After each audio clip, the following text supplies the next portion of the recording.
Fala pessoal, aqui é o Mário Vergara, sejam todos muito bem-vindos à nossa primeira aula de estudo de textos com áudio. Aqui a gente vai começar a aprender inglês de verdade, vamos colocar a mão na massa e começar a estudar o nosso primeiro texto, que será este texto aqui. O nome do texto é Jack Hannaford. Jack Hannaford é o nome de um... Vocês vão saber quem que é o Jack Hannaford. Esse será o nosso primeiro texto, que será dividido em várias partes. Vocês vão ver isso aqui no curso, os textos. Para não jogar um texto inteiro na sua cabeça de uma vez só, a gente divide os textos em várias partes. Então, essa é a Part 1, a primeira parte do nosso primeiro texto, que é o Jack Hannaford. Lembrando que, para você ver essa aula aqui, você tem que ter visto a aula anterior, que é a aula onde eu expliquei como que funciona a técnica do estudo de textos com áudio. Então, para que você, não adianta você vir aqui direto sem saber como funciona a técnica. Então, se você não viu,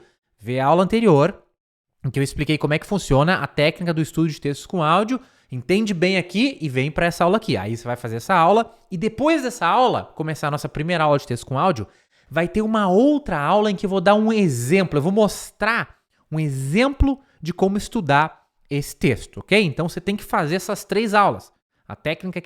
A aula que eu ensino, a técnica do estudo de textos com áudio, é essa primeira aula em que a gente vai estudar um texto e a próxima aula em que eu mostro para você como que você estuda esse texto na prática usando a técnica, tá? É um conjunto de 3 aulas essenciais que você tem que ver, prestar muita atenção, porque são essas aulas aqui que vão definir se você vai aprender ou não a técnica dos textos com áudio. E você precisa aprender muito bem a técnica e saber usar a técnica para dar sequência aqui no curso, ok? Então, sem mais enrolação, vamos estudar o nosso primeiro texto. Entre aí no modo aula, desligue o WhatsApp, o Facebook, o YouTube e preste 100% de atenção aqui na nossa aula, porque eu vou explicar essa primeira parte do texto linha por linha, ok? Vamos lá então. O texto, agora a aula, hein? Deixa eu vou aumentar um pouco mais aqui o tamanho, vou botar 320. 320 ficou bom, vamos lá. O texto vai começar com esta seguinte frase aqui. There was once a farmer and his wife. E eu vou começar chamando a atenção de vocês. Deixa eu pegar aqui meu super whiteboard. Na aula normal, o professor tem o quadro, né? O quadro negro, ou, normalmente, às vezes o quadro é verde, né? Eu tenho meu quadro branco, que é esse aqui, ó, whiteboard. Eu vou começar usando o meu whiteboard para chamar a atenção de vocês para essa expressão, there was once. Isso aqui é uma expressão. O que é uma expressão, Mário? Uma expressão é uma combinação de palavras em inglês onde a gente não vai ficar se preocupando com o sentido de cada palavra. Porque assim, qual que é o sentido de there? Só para dar um exemplo. There quer dizer lá. Sabe, tipo, lá é there. Was quer dizer era ou estava. Então, assim, seria assim, lá, era ou estava, once, quer dizer uma vez. Então, lá estava uma vez, lá era uma vez. Até tem um sentido, tá? Mas a gente não vai pensar em cada uma dessas palavras. A gente vai aprender there was once como se fosse uma coisa só. Como se isso aqui fosse uma única palavra, tá? E isso aqui, there was once, quer dizer existia uma vez. Ou outra forma de traduzir, tinha uma vez assim no passado. Ou dá para traduzir como era uma vez, tá? Então, there was once quer dizer era uma vez, tinha uma vez, existia lá no passado, tá? Como a gente vai traduzir? Ó, uma coisa muito importante para começar aqui. Significado é uma coisa. Tradução é outra. Tradução é como a gente expressa esse significado em outra língua. Então, there was once tem um significado. Quer dizer que no passado, uma vez, existia, tinha, tá? A gente pode traduzir esse significado como existiu uma vez, tinha uma vez, era uma vez e várias outras traduções. O importante é você nem pensar na tradução, mas tentar simplesmente entender. Então, there was once a farmer and his wife. Um fazendeiro e a sua esposa, a esposa dele. Então, a farmer, esse A aqui você vai falar tá? A farmer, um fazendeiro. And his wife. Wife é esposa. His é dele. Então, his wife seria dele, esposa. No inglês, eles falam assim. Você não pode falar assim, no inglês. Wife, esposa, his, dele. Você não pode falar wife, his, que é a esposa dele. Eles invertem. Eles falam his wife. Eles falam dele, esposa, tá? Então, his, dele. Então, a farmer, um fazendeiro, a farmer, and his wife, dele, esposa, a esposa dele. E, pessoal, essa é a nossa primeira aula de texto com áudio. E, novamente, eu já falei isso lá na aula antes dessa, que eu expliquei a técnica. O seu objetivo aqui não é aprender a gramática dessas frases. Não é aprender, mas por que falou assim? Essa pergunta, por que usou, por que aqui é por que é his, por que não é isso? Essa pergunta, por que isso, por que aquilo, como é que é isso, como é que é aquilo, só vai atrapalhar os estudos de vocês. O seu foco aqui é entender o que está sendo dito, né?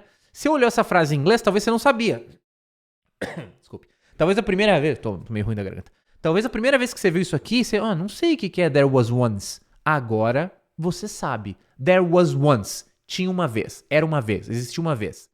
A farmer. Um fazendeiro. Mas por que é... não importa. A farmer. Um fazendeiro. Só deixa o inglês entrar na sua cabeça de forma natural. Foi assim que você aprendeu português. Sua mãe não explicava gramática pra você. Ela só falava e você ia entendendo, tá? Então, and his wife. E dele, esposa. E a esposa dele, ok? Então assimila-se. Deixa o inglês entrar, sem ficar questionando por quê. There was once a farmer and his wife. Tinha uma vez um fazendeiro e a esposa dele, ou sua esposa. A gente traduziu e sua esposa, dele, né? E aí vai falar assim. She had been married before. Ela tinha sido casada antes. Aqui tem outro conceito muito importante do método Vergara. Observe essas duas frases, tá? Vou colocar aqui para ficar... Não, eu vou mostrar aqui mesmo, Observe aqui, observe essas duas frases. Vamos puxá-las aqui, Observe aqui. She had been married before. She, ela. Had, tinha. Been, sido. Married, casada. Before, antes. Veja aqui, bate certinho. Você compara o inglês e o português... Deu exato, não tem mistério nenhum. Então, eu não preciso te explicar muita coisa aqui. Eu não vou ficar te explicando o tempo verbal e qual que foi a conjugação. Não, a gente só vai ver, She had been. Ela tinha sido.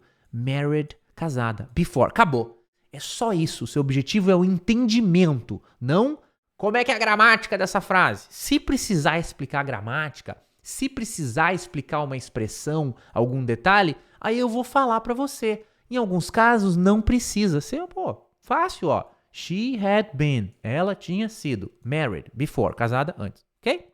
Então, outro conceito importante do método Vergara. Quando for fácil de entender ali, só através da comparação com o português, o nosso objetivo é entender. Então, a gente vai entender de maneira fácil. Por que complicar, né? Então, só pra vocês pegarem a manha. Muitas vezes eu não vou explicar, porque a comparação já é autoexplicativa. Próxima frase. Her first husband had died. O primeiro marido dela, her first husband. Aqui, a gente tem... Deixa eu subir aqui. A gente tem... Lembra que aqui em cima a gente aprendeu his, que era dele, his wife, esposa dele? Aqui a gente tem her. Her é dela. Então, o his é dele. Tá? Agora, o her é dela. Então, fala assim, her, dela, first. First quer dizer primeiro. Já escutou? First, second, third, primeiro, segundo, terceiro. First, primeiro. Então, her, first. Dela, primeiro, husband. Husband é marido. Então, aqui, dela, primeiro marido. Dela, primeiro marido. O primeiro marido dela. Escreve assim, her first husband. Dela, primeiro marido. Significa o primeiro marido dela. Vê que não tem nem o. Em português, olha só. Her first husband. Qual que é o sentido? O primeiro marido dela. A tradução pode ser o primeiro marido dela. Mas você vê que no inglês não tem nem esse o aqui, né? Não tem aqui o the, que seria um o, né? The, não, tá? Então, sempre se acostume a entender o inglês em inglês. Ah, mas por que não tem? Mas no português falou o primeiro marido. Por que não tem o the aqui de o? Por que não? Porque o inglês funciona de um jeito e o português de outro. Então, não se apegue. Ah, mas por que? Não, tá? Só entenda. Her first. Se você fizer isso, o aprendizado do inglês vai ser muito mais simples e muito mais fácil para você. Então, her first husband. Dela, primeiro marido. Eles falam assim. Em português a gente fala o primeiro marido dela. Em inglês a gente fala dela, primeiro marido. Her first husband. Ok? Her first husband had died. Tinha morrido. Não tem que explicar nada. Had, tinha, died, morrido. And now, próxima frase. And now she was married again. E agora, and now, ela era married again. Casada novamente. Novamente, ó, tudo bate. And é o e, o now é o agora, o she é o ela, o was é o era, o married é casada e o again é novamente, ok? She was married again. Ela era casada novamente. Uma curiosidade aqui pra vocês. Tá vendo essa palavrinha was, né? Ela era.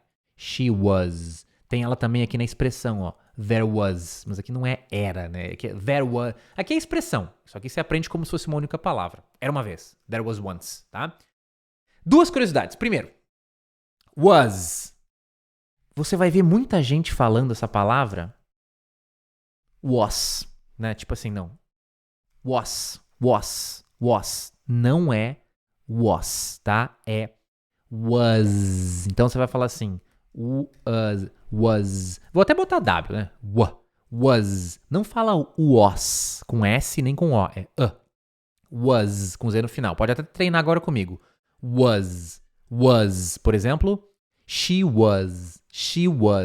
Aqui é there was. Eu não vou explicar o there agora, que a pronúncia é um pouco mais complicada, mas só pra você lembrar, é uma curiosidade.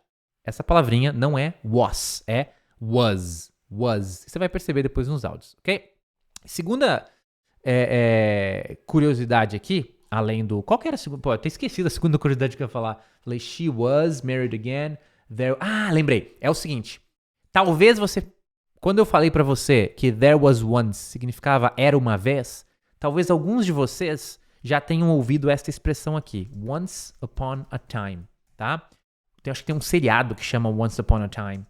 Once upon a time é outra expressão que também quer dizer era uma vez. Então, there was once, era uma vez. Once upon a time, mesma coisa, era uma vez, tá? Tem até um dos narradores do áudio que vai falar assim, ó, there once was. Em vez de falar there was once, um dos narradores, acho que na hora de narrar ela trocou a ordem, ela falou there was once. There once was. Também tá certo, não tá errado. Acho que foi a força do hábito da narradora, de repente ela fala assim, e aí na hora de narrar ela leu. Sabe quando você lê uma coisa e fala de outro jeito, assim, que é muito parecido? Acho que foi isso. Então, there was once e once upon a time, tudo quer dizer era uma vez. Essa foi a segunda curiosidade. Então, vamos fazer um recap. Recap quer dizer uma revisão aqui do texto, ver tudo de novo. There was once, era uma vez, tinha uma vez, a farmer and his wife, um fazendeiro e a esposa dele esposa. She had been married before. Ela tinha sido casada antes. She had been married before. Her first husband, o primeiro marido dela, had died. Tinha morrido. And now, e agora, she was married again. Ela era casada novamente. Vamos continuando aqui. Esse aqui eu vou ter que diminuir um pouco para caber na tela.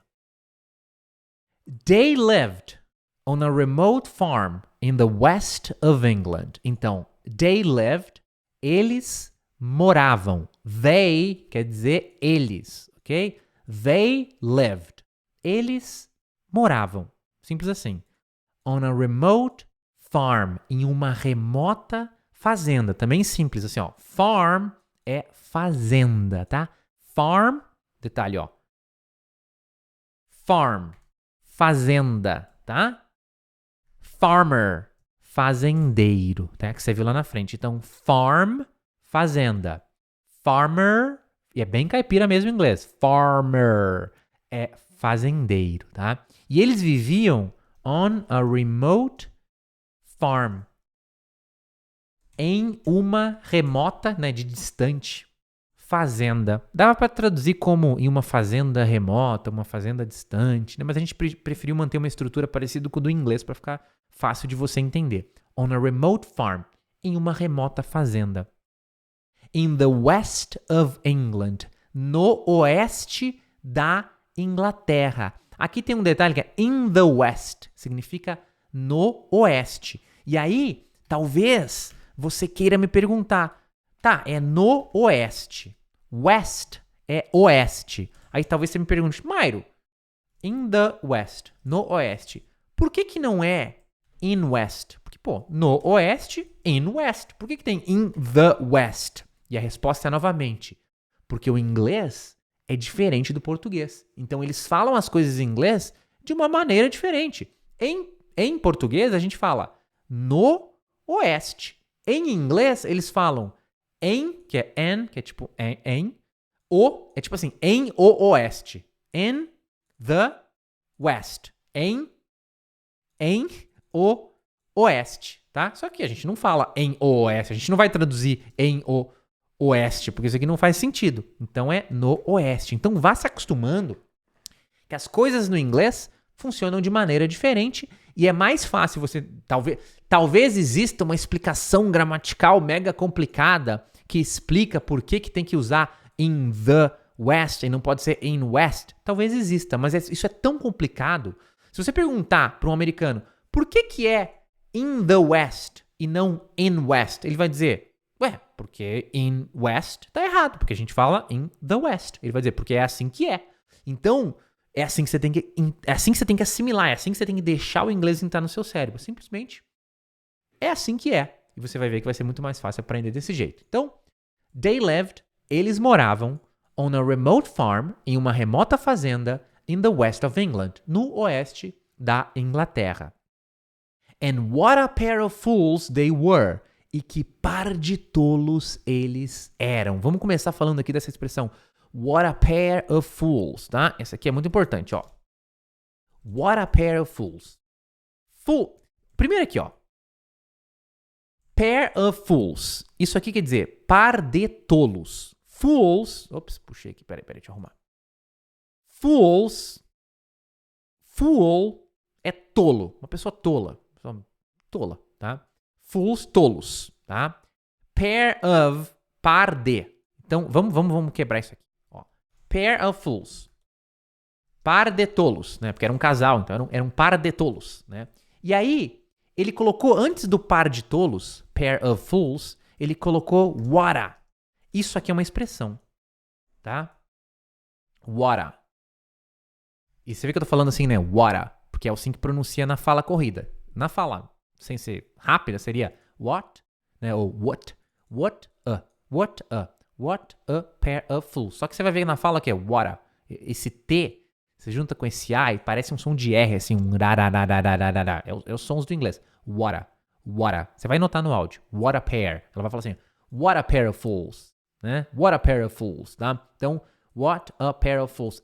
E essa expressão aqui, what a, quer dizer que, no sentido assim, quando você vai dar uma ênfase. Por exemplo, como é que a palavra pena é em inglês? É pity, tá? Pity ou pity. Pode falar pity com esse T ou pode falar com tipo um som de R. Muitas vezes o som tem, o T tem meio que um som de R, um rareriroru.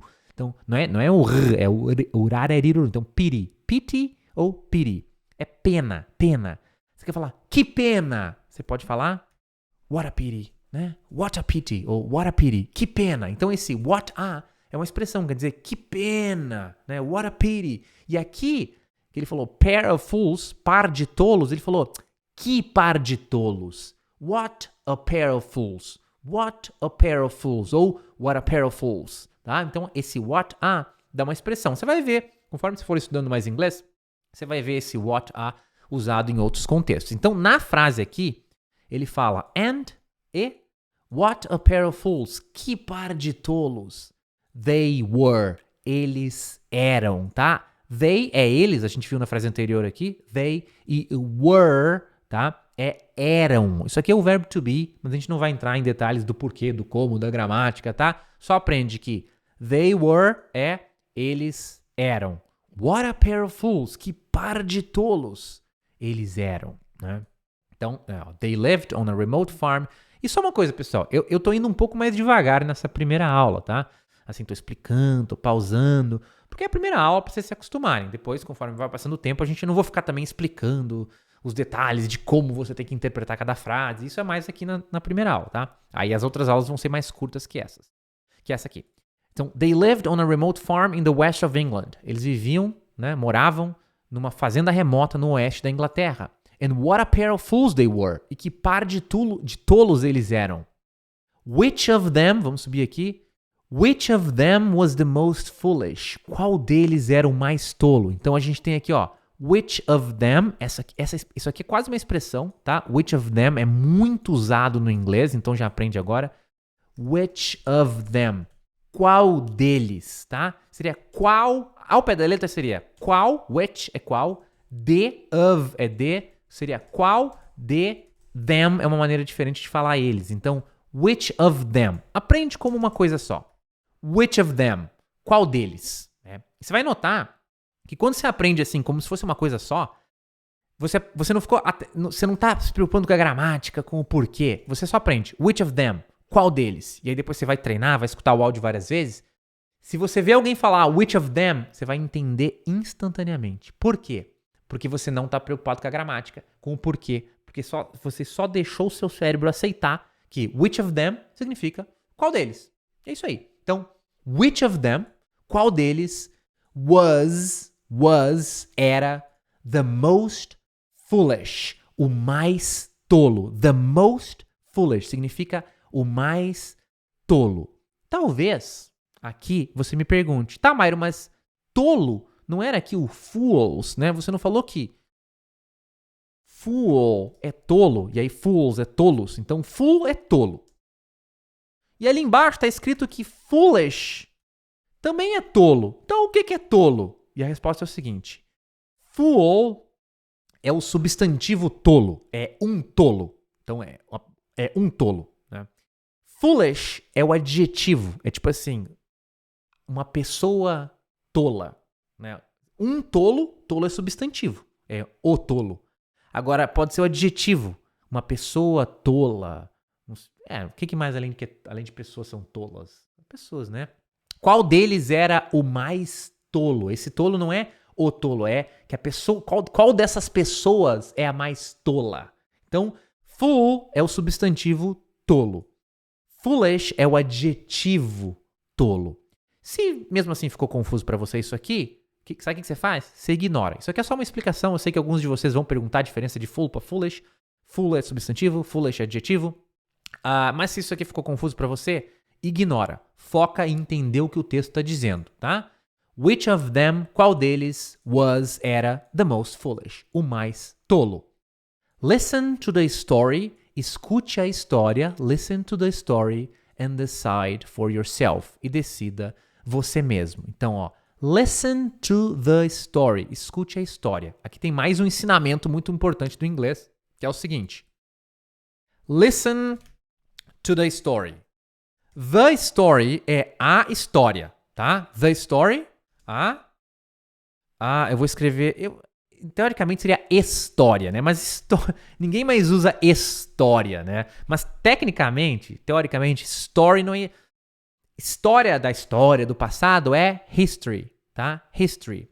História que você conta, que é o história, com E, né? Seria o... Eu nem sei como escreve, acho que é assim, história, tem acento? Nem sei, tá? Porque isso aqui meio que caiu em desuso, mas o story é aquela história que você conta, a história, né? Acho que o dicionário em português deve ter história, tá? Eu vou deixar história, a história, mas não é muito usado. Não vou, eu só vou botar aqui por curiosidade, tá? Mas eu vou manter história, que eu acho que hoje em dia a gente usa história tanto pra história que é contada e história do passado.